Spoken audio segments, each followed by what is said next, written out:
Every single one of these patients is nervous. There are so many butterflies in their stomach. They're going so crazy. We're not just your typical model, you know, but we're gonna get out there and we're gonna act like the best model ever. We're gonna act like we know what we're doing. When I was diagnosed with breast cancer at age 27, I never thought in a million years that 2.5 years later I would be walking the runway, confident with my body. The best part of New York Fashion Week is walking alongside my sisters with breast cancer and just feeling powerful and beautiful and just being ourselves. I was diagnosed with breast cancer a day before my 28th birthday and 2 months before my wedding. Life was what it is in your 20s. I was working at my career. I was living life. I was enjoying every minute I was living my life. And then all of a sudden, I felt a lump in my breast. To find out you have breast cancer at the age of 27 is earth-shattering. It's not something that is on your radar. It's not something that you expect. It's not something you're thinking about. It completely came out of the blue and changed my life forever. I was an industry professional, been a fashion designer my entire life. My grandmother taught me how to sew and how to tailor and how to make a pattern. And I went to art school for it, and I had an amazing career in New York City and was just continuing my career path before I got diagnosed with breast cancers. I understood I needed to lose my breasts. I understood that, but I didn't know that what I was replacing them with wasn't something that was going to act like a natural breast. And so throughout that process, I started feeling like my clothes wouldn't fit me. And as a fashion designer, that's something that is on your radar all day, every day, is looking good, feeling good, expressing yourself. So I took that feeling, I took that knowledge, I took that experience, and I went and met with my plastic surgeon. And I said, would I be crazy if I started designing bras for women with breast reconstruction? And he just looked at me and said, absolutely not. You have to do this now. So I started designing intimates that we could all be proud of, that could fit our new bodies, that would be comfortable and would be beautiful, that we could feel sexy in. And that was really the driving force to starting Ana Ono. It's just really exciting that women don't have to be reduced to being no longer women and no longer feminine in their lingerie just because they've had an illness. And that's exciting to me. What makes me feel so great about it is the love behind it. That it really is designed and created by someone who has been through what I've been through and just gets it. And I think that's, to me, that's really important.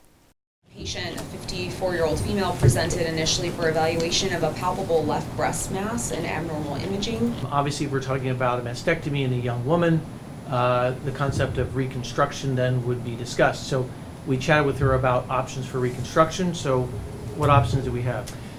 So she's very, very thin, which really... The main goal with breast reconstruction is to help the patient get back to the body that they had before they had the cancer operation. When a patient is given the diagnosis of breast cancer, they're introduced to their care team. And the care team is primarily organized around the breast oncology surgeon. Additionally to this, you may have a medical oncologist, a radiation oncologist, and a breast reconstructive surgeon and plastic surgeon. Coordinating the care for the patient through all the different care providers in this symphony of care is extremely important for the patient because it provides for her a seamless experience through the entire process, and as a result can help achieve her final goal for what she's looking for in her reconstruction after she's become cancer-free. Every breast is unique, and so when we're talking about a reconstruction after a mastectomy for breast cancer, we definitely want to make sure that there is a defined expectation of outcomes and what the breast reconstruction would look like. It's imperative that the breast surgeon communicate directly with the plastic surgeon and that we optimize the outcomes based on that individual breast's uniqueness.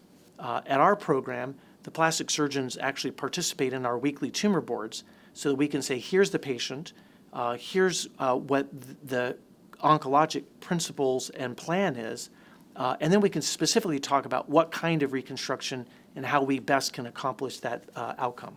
Some of the challenges that caregivers have is that patients aren't even aware of their options. And it's important to know that in 1998 there was the Women's Healthcare Act that funds all of these reconstructive efforts for patients really from the time of their diagnosis through their entire life. And this has been further supported by the Breast Cancer Education Act in 2015 that plastic surgeons worked very closely with their members in Congress and Senate to help get this legislation passed. And it's really been wonderful to have this resource for patients as they're going through this process. It was very important to me to do reconstructive surgery because I was a young 26-year-old girl and I wanted to look that way. I didn't want to look like, oh, that poor girl has breast cancer. I want to look like myself and be the best version of me. Your plastic surgeon is the one who holds your hand and walks you through this whole process. And it's very important that you have a collaborative and close relationship with him or her. And you want to be able to trust that they are listening to you and that they understand what you're going through and the outcome that you hope to have at the end of your reconstruction. What is unique about plastic surgery is that we have the opportunity to help people be who they want to be. We have the opportunity to help patients become their best vision of themselves. Plastic surgeons have that wonderful opportunity to bring to bear their past experience, but also their creativity in helping that patient achieve that goal.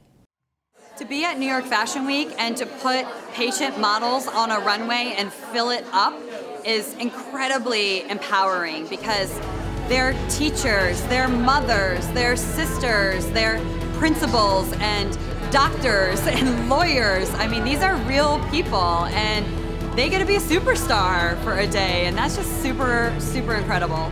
The excitement of New York Fashion Week is hard to size up in a few words. This is something I've never experienced, an opportunity that I'm very blessed came to me. It's bigger than anything I could have imagined. New York Fashion Week was awesome because there were women that looked like me, went through the same diagnosis. They were just strong, beautiful. There's something comforting about feeling good in your own skin that has emotions that are beyond words. And to see these women come back to life and to really embrace and enjoy their bodies is something I'll be incredibly grateful for the rest of my life.